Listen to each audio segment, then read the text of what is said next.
पूर्णिमा का सोने का झुमका खोते ही घर व मोहल्ले में कोहराम मच गया। हर किसी ने जैसी सूझी अपनी सलाह दे डाली, लेकिन पूर्णिमा के पति जगदीश के घर आते ही ये सारी उदासी न जाने कहाँ हवा हो गई। जगदीश की माँ रसोई घर से बाहर निकली ही थी कि कमरे से बहू के रोने की आवाज़ आई। वो सकते में आ गई, लपक कर बहू के कमरे में पहुंची। क्या हुआ बहू? माँ जी। वो कमरे से बाहर निकलने ही वाली थी। माँ का स्वर सुन वो एक हाथ दाहिने कान की तरफ ले जाकर घबराए स्वर में बोली, कान का एक झुमका न जाने कहाँ गिर गया है। क्या? पूरे कमरे में देख डाला है माँ जी, पर न जाने कहाँ। और वो सुबक सुबक कर रोने लगी। ये तो बड़ा बुरा हुआ बहू। एक हाथ कमर पर रख कर वो बोली, सोने का खोना बहुत अशुभ होता है। अब क्या करूं माँ जी? चिंता मत करो बहू, पूरे घर में तलाश करो, शायद काम करते हुए कहीं गिर गया होगा। जी, रसोई घर में देख लेती हूँ। वैसे सुबह नहाते वक्त तो था। जगदीश की पत्नी पूर्णिमा ने आंचल से आंसू पोंछे और रसोई की तरफ बढ़ गई। सास ने भी बहू का अनुसरण किया। रसोई घर के साथ ही कमरे की प्रत्येक अलमारी, मेज की दराज, श्रृंगार का डब्बा और न जाने कहाँ कहाँ ढूंढा गया, मगर कुछ पता नहीं चला। अंत में हार कर पूर्णिमा रोने लगी।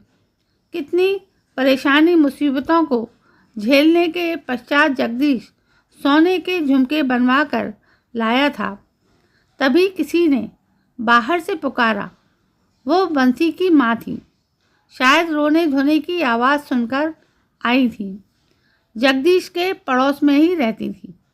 काफ़ी बुजुर्ग होने की वजह से पास पड़ोस के लोग उसका आदर करते थे। मोहल्ले में कुछ भी होता, बंसी की माँ का वहाँ होना अनिवार्य समझा जाता था। किसी के घर संताप उत्पन्न होती तो सोहर गाने के लिए शादी ब्याह होता तो मंगल गीत और गाली गाने के लिए उनको विशेष रूप से बुलाया जाता था। जटिल पारिवारिक समस्याएं, आपसी मतभेद एवं न जाने कितनी पहेलियां हल करने की क्षमता उनमें थी। अरे क्या हुआ जग्गी की माँ? ये रोना धोना कैसा? कुशल तो है ना? बंसी की माँ ने एक साथ कई सवाल कर डाले। पड़ोस की सयानी औरतें जगदीश को अक्सर जग्गी ही कहा करती थी। क्या बताऊं जीजी? जगदीश की माँ रुआसी आवाज़ में बोली, बहू के एक कान का झुमका खो गया है। पूरा घर ढूंढ लिया पर कहीं नहीं मिला।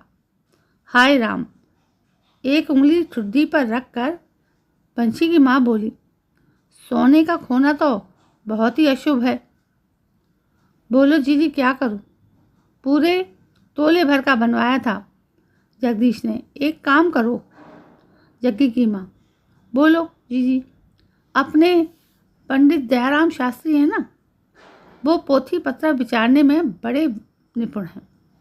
पिछले दिनों किसी की अंगूठी गुम हो गई थी तो पंडित जी की बताई दिशा पर मिल गई। डूबते को तिनके का सहारा मिल गया।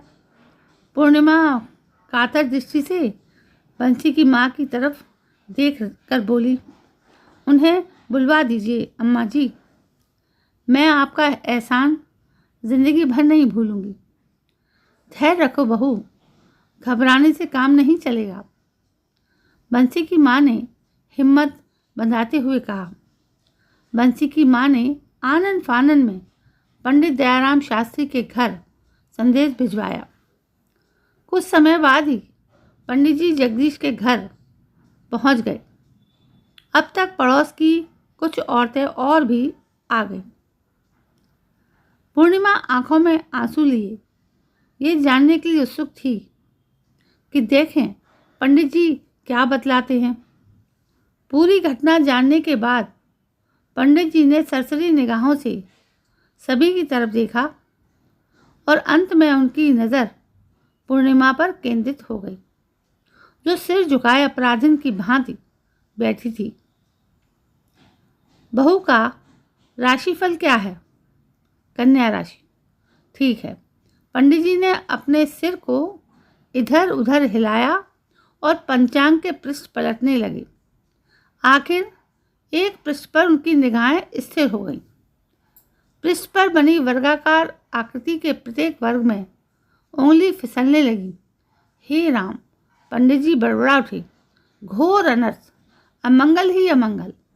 सभी औरतें चौंक कर पंडित जी का मुंह ताकने लगी। पूर्णिमा का दिल जोरों से धड़कने लगा। पंडित जी बोले, आज सुबह से गुरु कमज़ोर पड़ गया है। शनि ने जोर पकड़ लिया है। ऐसे मौके पर सोने की चीज़ खो जाना अशुभ और अमंगलकारी है।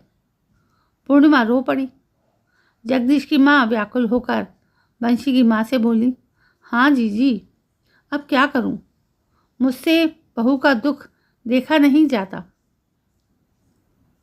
बंशी की माँ पंडित जी से बोली, दया कीजिए पंडित जी, पहले ही दुख की मारी है, कष्ट निवारण का कोई उपाय भी तो होगा। है क्यों नहीं? पंडित जी आंख नचाकर बोले, ग्रहों को शांत करने के लिए पूजा पाठ, दान पुण्य, धर्म कर्म, ऐसे कई उपाय हैं। पंडित जी आप जो पूजा पाठ करवाने को कहेंगे सब कराऊंगी। जगदीश की माँ रुआसे स्वर में बोली, कृपा करके बताइए, झुमका मिलने की आशा है या नहीं? लंबी हुंकार भरने के पश्चात पंडित जी की नजरें पुनः पंचांग पर जम गई। उंगलियों की पोरों में कुछ हिसाब लगाया और नेत्र बंद कर लिए। माहौल में पूर्ण नीरवता छा गई। धड़कते दिलों के साथ सभी की निगाहें पंडित जी की स्थूल काया पर स्थिर हो गईं। पंडित जी आंख खोलकर बोले, कोई चीज़ पूर्व दिशा को गई है, उस तक पहुंचना बहुत ही कठिन है। मिल जाए तो बहू का भाग्य है। फिर पंचांग बंद करके बोले, जो था सो बता दिया, अब हम चलेंगे। बाहर से कुछ जजमान आए हैं। पूरे 11.25 रुपये प्राप्त करने के पश्चात पंडित दयाराम शास्त्री सभी को आशीष देते हुए अपने घर बढ़ लिए। वहाँ का माहौल बोझिल हो उठा था। यदाकदा पूर्णिमा की हिचकियाँ सुनाई पड़ जाती थीं। थोड़ी सी देर में बंसी की माँ को छोड़कर पड़ोस की शेष औरतें भी चली गईं। पंडित जी ने पूरब दिशा बताई है। बंसी की माँ सोचने लगी, अंदाज में बोली, पूरब दिशा में रसोई घर और उससे लगा सूरज का घर है। फिर खुद ही पश्चाताप करते हुए जगदीश की माँ बोली, राम राम, बेचारा सरजू तो गऊ है, उसके संबंध में सोचना भी पाप है। ठीक कहती हो जग्गी की माँ। बंसी की माँ बोली, उसका पूरा परिवार ही सीधा है। आज तक किसी से लड़ाई झगड़े की कोई बात सुनाई नहीं पड़ी है। उसकी बड़ी लड़की तो रोज ही समय पूछने आती है। सरजू तहसील में चपरासी है ना। फिर पूर्णिमा की तरफ देखकर बोली, क्यों बहू, सूरज की लड़की आई थी क्या? आई तो थी माँ जी, लोभ में आकर शायद झुमका उसने उठा लिया हो। क्यों जग्गी की माँ, तू कहे तो बुलाकर पूछूं? मैं क्या कहूँ जीजी। पूर्णिमा पसोपेश में पड़ गई। उसे लगा कि कहीं कोई बखेड़ा ना खड़ा हो जाए। ये तो सरासर उस बेचारी पर शक करना है।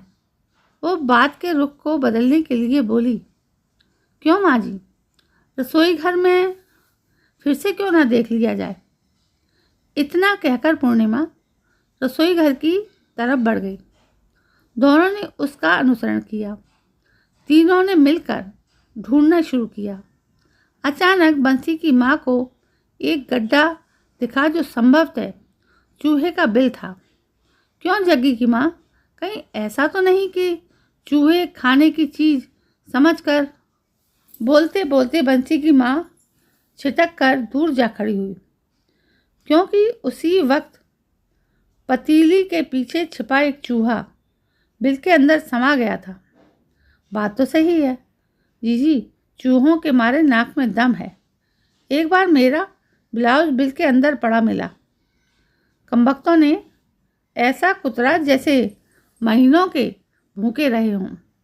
फिर गड्ढे के पास बैठते हुए बोली, हाथ डालकर देखती हूँ। ठहरिए माँ जी, पूर्णिमा ने टोकते हुए कहा। मैं अभी टॉर्च लेकर आती हूँ। क्योंकि बिल दीवार में फर्श से थोड़ा ही ऊपर था, इसलिए जगदीश की माँ ने मुंह को फर्श से लगा दिया था। आसानी से देखने के लिए वो फर्श पर लेट सी गई और बिल के अंदर झांकने का प्रयास करने लगी। अरे जीजी, वो तेज स्वर में बोली, कोई चीज़ अंदर दिख तो रही है, हाथ नहीं पहुंच पाएगा। अरे बहू, कोई लकड़ी तो दे। जगदीश की माँ निरंतर बिल में उस चीज़ को देख रही थी। वो पलकें झपकाना भूल गई थी। फिर वो लकड़ी डालकर उस चीज़ को बाहर की तरफ लाने का प्रयास करने लगी, और जब वो चीज़ निकली तो सभी चौंक पड़े। वो आम का पीला छिलका था जो सूख कर सख्त हो गया था, और कोई दूसरा मौका होता तो हंसी आए बिना न रहती। बंसी की माँ समझती रही और चलने को तैयार होते हुए बोली, अब चलती हूँ।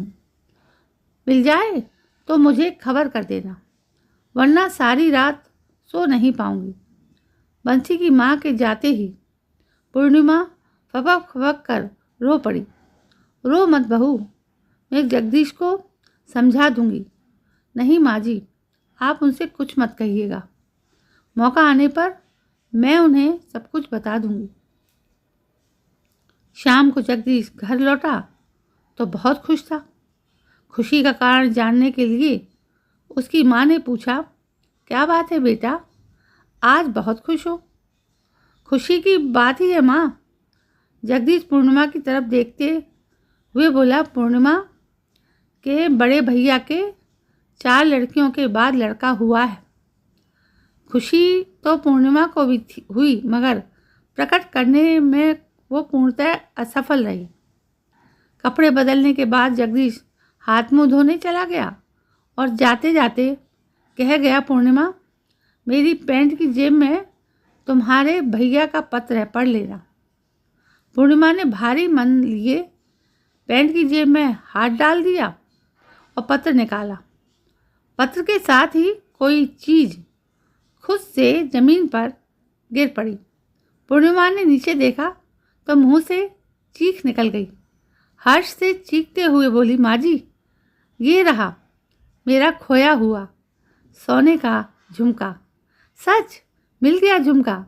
जगदीश की माँ ने प्रेम विवल होकर बहू को गले से लगा लिया।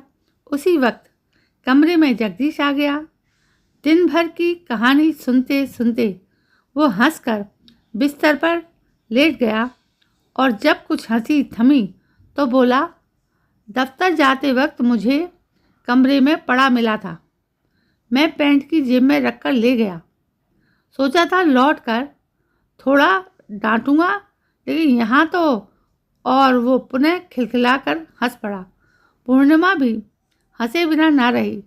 बहू, तू जगदीश को खाना खिला, मैं जरा बंसी की माँ को खबर कर दूं, बेचारी को रात भर नींद नहीं आएगी।